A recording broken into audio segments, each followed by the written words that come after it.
An Israeli warplane takes off, striking targets in Lebanon as its campaign against Hezbollah widens. Israel says around 1,300 targets were hit. It accuses the militants of hiding long-range rockets in civilian homes and aims to destroy their capabilities. Israel is warning residents in Lebanon's south and east to leave areas where they say the weapons are stored. But Human Rights Watch says civilians can't be expected to know the locations. Roads are jammed as people flee for safer ground. There were strikes in the south, so we came here, and we don't know what's left behind. I swear we don't know what's happening. God willing, we will be back. Tell Netanyahu we will return. Israel's prime minister issued this message to the people of Lebanon. Israel's war is not with you. It's with Hezbollah. For too long, Hezbollah has been using you as human shields. It placed rockets in your living rooms and missiles in your garage. Those rockets and missiles are aimed directly at our cities, directly at our citizens. To defend our people against Hezbollah strikes, we must take out those weapons.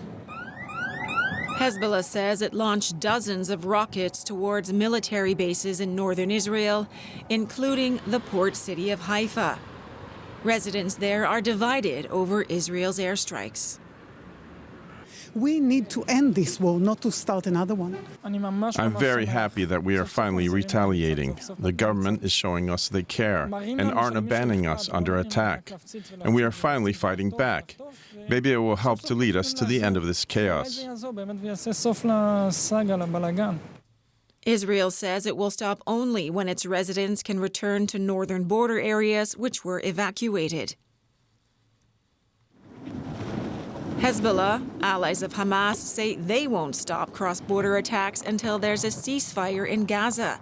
Both have been designated as terror organizations by several nations. Fears of an all-out conflict are growing as Lebanon marks the deadliest day since the two sides went to war in 2006. Let's speak now with Brian Katulis. He is a senior fellow for U.S. foreign policy at the Middle East Institute in Washington, D.C.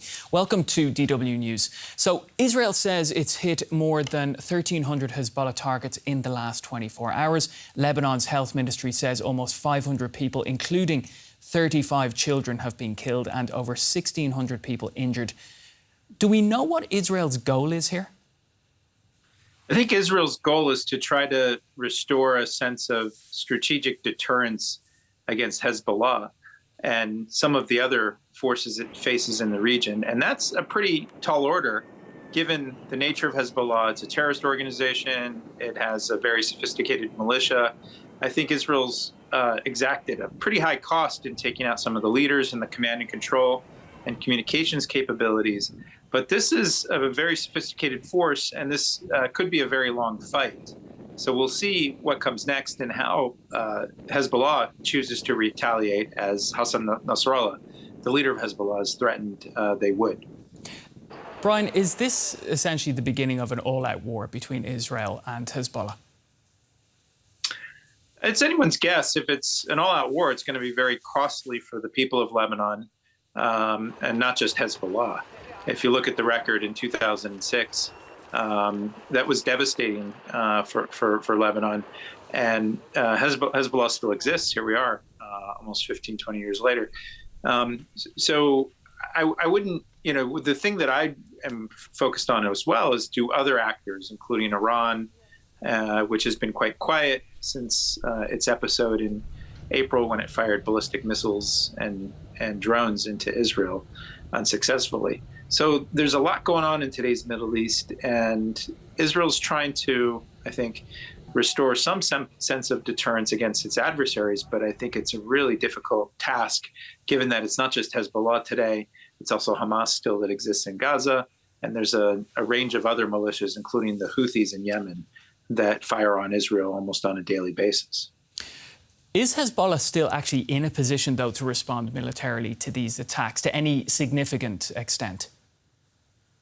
That's the question I think a lot of people are asking after stunning attacks using the beepers and the two-way radios last week, and then the elimination of some of Hezbollah's top commanders.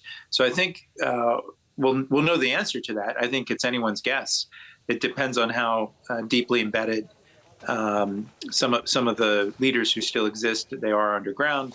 I've seen some of the tunnels that Hezbollah itself has dug across the border from northern Israel. I've been through them. So there's a lot of sophisticated military hardware that Hezbollah has as well. But we really don't know at this early stage of attacks, just today killing more than 500 people. We don't have the full damage assessment to know. And I think actions will really tell us, and reactions from the Hezbollah will tell us with some clarity about what their capabilities are in the next few days. Brian, let's bring in the US because Washington has said it's against a ground invasion. President Biden has said the US is, quote, working to de-escalate. Do you think Israel will listen? Doesn't seem like they will. Israel's responding to two main things: the security conditions their citizens face in the region, and also the pressures that Israelis put on their government on these various fronts. And I think there's a deep concern about this war of attrition that Israel's facing from multiple fronts. And I think the Biden administration and the United States looks a lot like a bystander here to events, even though it is largest security guarantor and partner of Israel. It hasn't seemed to be able to shape Israel's actions either in this theater or in the Gaza war in a meaningful way. And that's a puzzle to a lot of people, a lot of observers. But I think the answer to that puzzle is essentially Israel's responding to a lot of what its own citizens want, which is a sense of security and calm. The current Israeli government has stated that it wants its citizens that have been displaced from the north to be able to go back and live in safety and security. So those dynamics, I think, override any sort of dialogue or pressure that comes from the outside, including from the United States.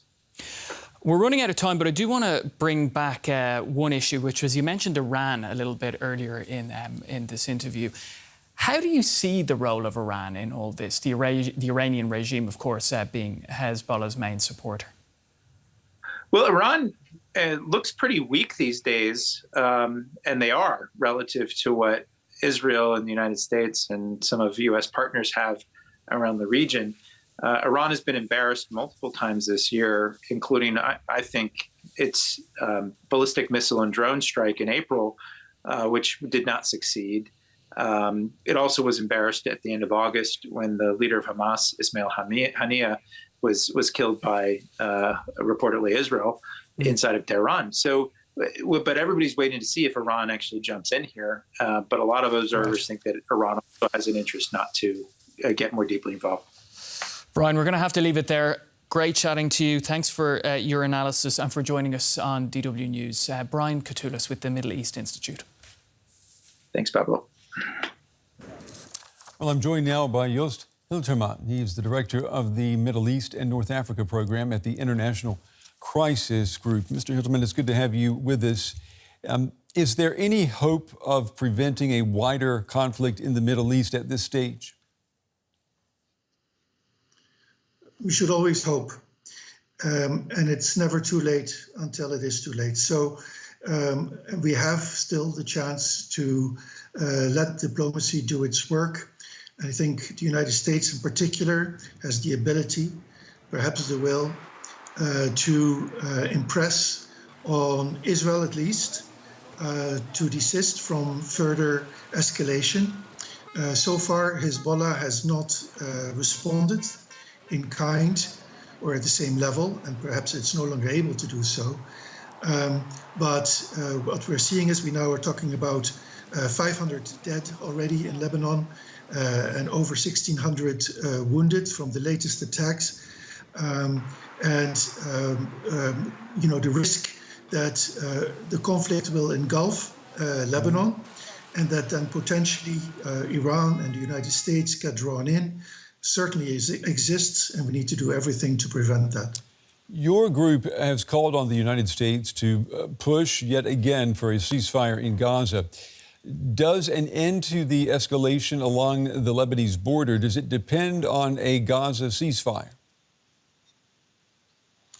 So if you listen to Hezbollah, then the answer is yes. If you listen to Israel and maybe the Biden administration, the answer is no. The Biden administration, and certainly Israel, have been trying to separate what is going on in the Israel-Lebanon border from a Gaza ceasefire. But Hezbollah and kindred groups allied with Iran have made clear from the beginning, meaning last October 2023, that they will halt their escalation only in case there is a ceasefire in Gaza, because they're acting in alliance with Hamas. Now, Israel is trying to break that particular link by destroying or severely damaging Hezbollah's capability. Whether it will succeed is for now anyone's guess. But for sure that it may succeed in that, and in which case there won't be a need from the Israeli perspective for a Gaza ceasefire. But I would argue that until now, a Gaza ceasefire is the only sure way to bring down the tensions in the region. We're just a few weeks away from the U.S. presidential election. There's, as we said, there's no ceasefire in Gaza. Hezbollah says that it will not back down. Israel is fighting both Hamas and Hezbollah with no end in sight. I mean, this looks like a disaster. How much of this disaster has been made by the United States? Well, the United States is still, whether we like it or not, the preponderant power in the Middle East, if not the world. It certainly has huge influence over Israel. But time and again, linked to the American elections, the Biden administration has failed to use its leverage with Israel in order to restrain it and to push toward a diplomatic solution. It has favored a diplomatic solution. It has sent its diplomats to the region repeatedly. But Prime Minister Netanyahu in particular has called the administration's bluff over and again, and the administration has not put its foot down, whereas it could have. And so, yes, the United States is in a way responsible for the escalation, and it can still put an end to this if it really wants to. And why do you think the United States is not exercising, the leverage, the influence that it could? Well, because of the elections. And certainly the Biden administration doesn't want to stand accused among Congress and high levels of the American governing elites of having abandoned Israel, its ally. No, it's understandable. The United States has to stand by Israel, but does that mean that it should greenlight everything Israel does? Or can it put certain restraints on its most egregious behavior that is clearly in violation of international humanitarian law? And of course it can do that, but it is, the Vice President Harris, Donald Trump, they are too close in the key states, and Biden doesn't want to take the risk. Joost Hiltermann of the Crisis Group. Mr. Hiltermann, we appreciate your time tonight and your analysis. Thank you. Thank you very much.